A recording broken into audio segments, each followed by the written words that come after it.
Hi, Friday Sewing Peeps. It's Sarah Me from So Live, and it's good to see you again. I have recorded this so many times because I just have so many things going on, which is such a clear indication that I need to just start cutting stuff out because I am trying to do way too much. You know the feeling? And it just kind of points, all the things point to that. And I think it's partly because I'm going out of town next week, and so I get this kind of mentality that everything in the world must be done by the time I go out of town, and I must have a project to work on while I'm out of town, and the house must be spick and span, and you get the idea. So, I'm just going to keep it casual and see if I can fit what I want in. So, let's see. This week has been kind of a roller coaster of speed bumps. I plan to get a bunch of content ready next week, and between chainsaws being outside of my window and feeling under the weather and and losing my glasses, not these but my other pair, which I still haven't found, so I'm just kind of like, oh boy.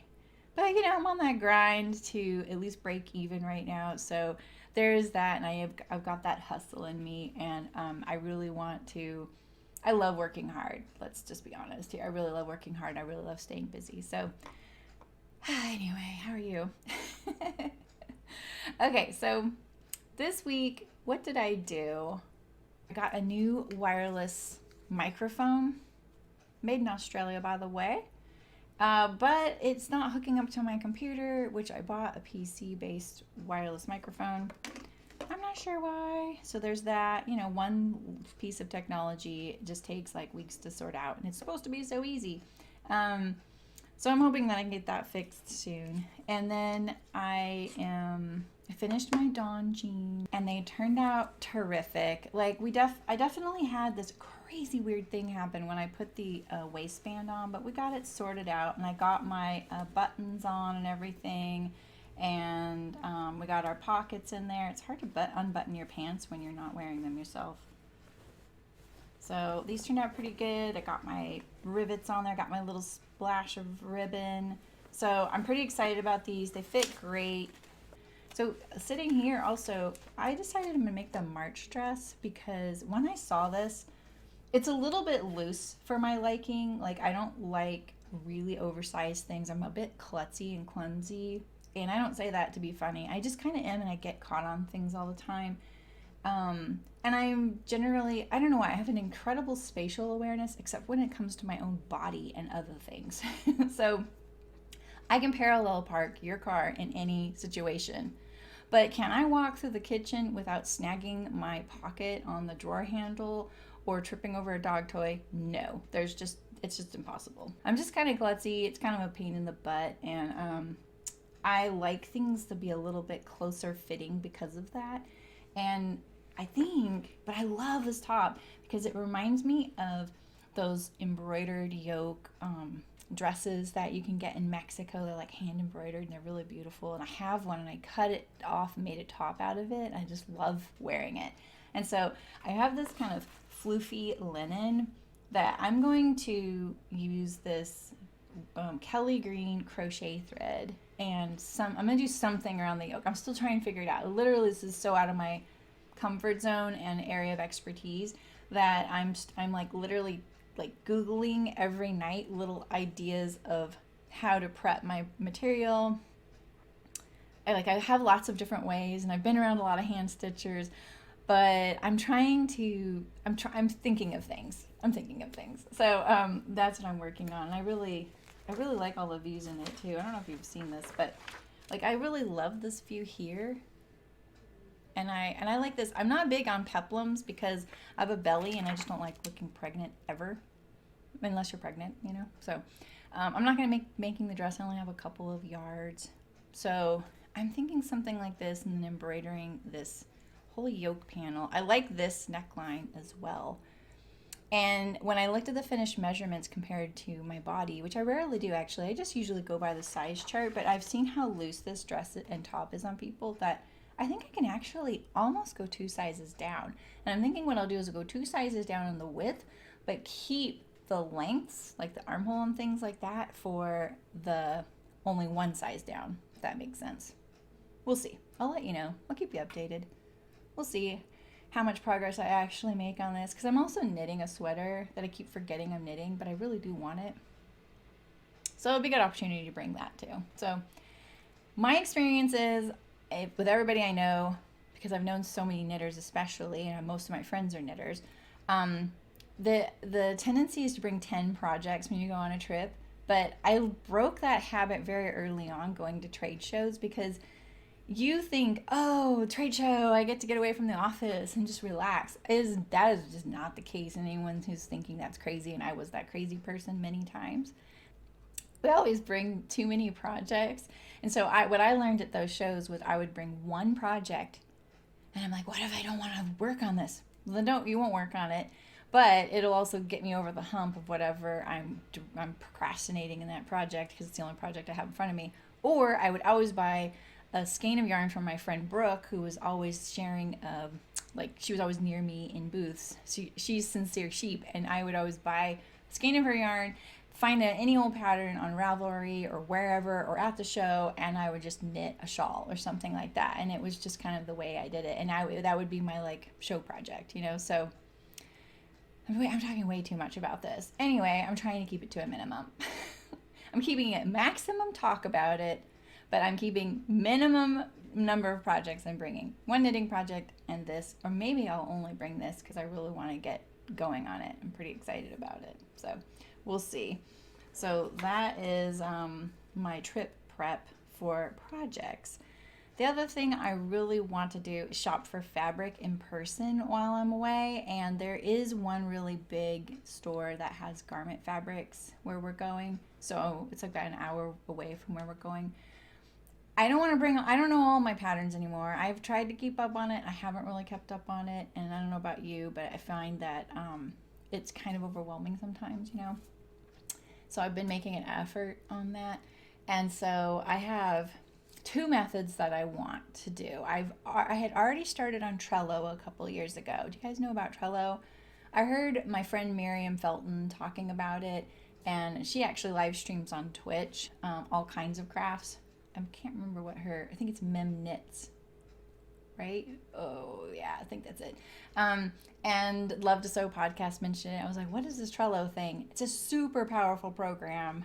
And it was a little overwhelming. I was like, oh yeah, I don't want to be in front of one more screen during the day, managing one more app. But I checked it out and I figured out a minimal way to use it. And what I do is they call them boards and cards. Boards is like a category. Like, oh, here's all my tops. So I have a tops board. And then every card in there is a pattern. And so I will just photograph the front of the pattern card, and then I will photograph, the back of the pattern with all the information with the measurements or the yardage and the notions and all that. And that's it. That's all I do in Trello. And I go to the next one. And then that way, when I'm in a fabric store where there's no good reception at the back of the store and I run into a fabric, I'm like, oh, that's a good fabric for that one garment I have a pattern for. But I can't Google that garment because the internet's not working back here. I can just pull up my Trello and there it is, and I have it really quick. And I can hopefully look at the hashtags on Instagram, because sometimes those won't load either, and that's my method, right? So in a very small nutshell, I look at the hashtags and I look at the pattern card or the pattern envelope. So mine hasn't been updated in a while, and it does look like I created this 2 years ago to the month. So you can see these are what I was telling you about the boards. So I have an accessories board. And then here are the cards that I've put in here so far. There's only 2 items. I have so many more accessories than this. And, I have bottoms, dress patterns, jackets, and rows. And so you can create a new board, and then that's a new category. That's how I look at it. And then your cards are your individual items. What if it's fabric, patterns, whatever. And so it's such a great way to just keep track of just whatever you want in here. You can put images, you can add so much. Like if this was a card I was creating, you could see some of the possibilities. It's just incredible how many possibilities and customized inputs you can do. So I'm not a sponsor for them or anything, or I'm not sponsored by them, but I just thought that you might be interested in this because I know y'all like to organize, and you're probably more organized than me when it comes to some of this stuff. So, but yeah, I didn't even take good pictures. So it's just really nice and so handy to have when I'm at the fabric store and I may not know that I'm going to run into a certain fabric, right? I think this would be great for quilters as well. So that's one way. And then the other way I'm doing it is I'm trying to make a physical copy to put in this little notebook I have here that I took all the guts out of this notebook from another one that I never used. I still have all these like little pocketed things. It's so cute, you know? And so I've been trying to make miniatures and I'm trying to do it as fast as possible, but oh my God, they're so bad.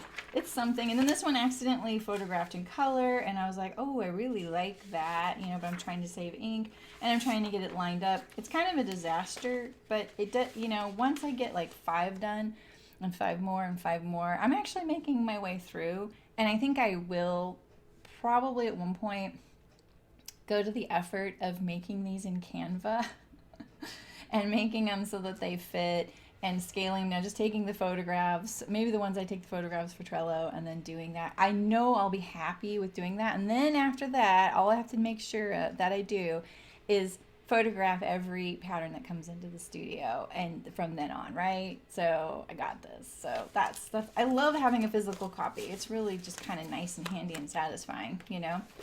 But if you're interested in that app, Trello, the other thing you can do, a lot of folks organize their fabric on there. They can say, oh, this is washed. I have this many yards. It's this width. Because it also, you can maybe write notes. It's so, you can add so much to it. You can just say, oh, I made this and I lengthened it 2 inches and next time try this, or I made this for so-and-so in spring of 2019, so that you can kind of keep track of things. I think the only other things I've been up to besides just trying to keep up lately is I finally got a mailing address, so I got a P.O. box because I didn't know this office wasn't a legal mailing address when I moved in. It's kind of complicated in explaining it. It's whatever it is. But I don't want to put my home address out there, so I finally got a P.O. box, and that feels really good. Like I finally could update a few things and get a mailing address. And I cut out this week, I copied my favorite pajama top with a needlepoint tracing wheel. This is one thing I did on camera. And then I'm going to sew them up tomorrow. And I also blended my t-shirt pattern that I made a couple years ago with this pajama tank and made a cap sleeve version of it too. So I'm going to have 2 new tanks and a little cap sleeve version. It's kind of a swing top.